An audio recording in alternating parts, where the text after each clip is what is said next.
Dear friends, welcome to Nag updates. ఆంధ్రప్రదేశ్లో ఉపాధ్యాయ అర్హత పరీక్ష టెట్ ప్రశాంతంగా ముగిశాయి. ఫిబ్రవరి 27 నుంచి టెట్ పరీక్షలు ప్రారంభమయ్యాయి.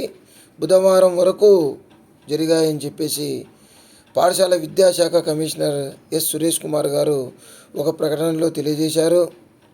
ఫిబ్రవరి 27 నుంచి మార్చి 1వ తేదీ వరకు హెచ్జిటీలకు సంబంధించి పేపర్ 1 పరీక్ష నిర్వహించడం జరిగింది.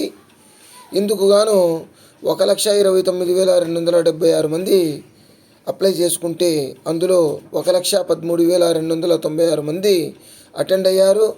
అదేవిధంగా స్కూల్ అసిస్టెంట్లకు సంబంధించిన పేపర్ 2 పరీక్షకు 1,34,528 మంది అప్లై చేసుకుంటే అందులో 1,19,500 మంది అటెండ్ అయ్యారు. అదేవిధంగా 5వ తేదీన జరిగిన special education paper 1B, paper 2Bలకు 3,985 మంది అప్లై చేసుకుంటే 3,111 మంది హాజరయ్యారు. మొత్తం మీద మామూలుగా అయితే ఈ పరీక్షలు మార్చి 9వ తేదీ వరకు జరగాల్సి ఉంది. అయితే హెచ్జిటి పోస్టులకు బీఈడీ చేసిన వాళ్ళు ఎలిజిబుల్ కాదని చెప్పేసి హైకోర్టు చెప్పడంతో మనకు అభ్యర్థుల సంఖ్య తగ్గిపోయింది. దీంతో 3 రోజుల ముందుగానే పరీక్షలు ముగిశాయి.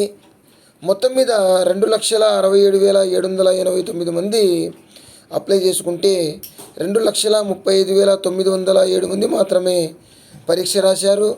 సో ఇది మనకు టెట్కు సంబంధించి విషయము. All the best you. Please like, share and subscribe my channel. Thank you.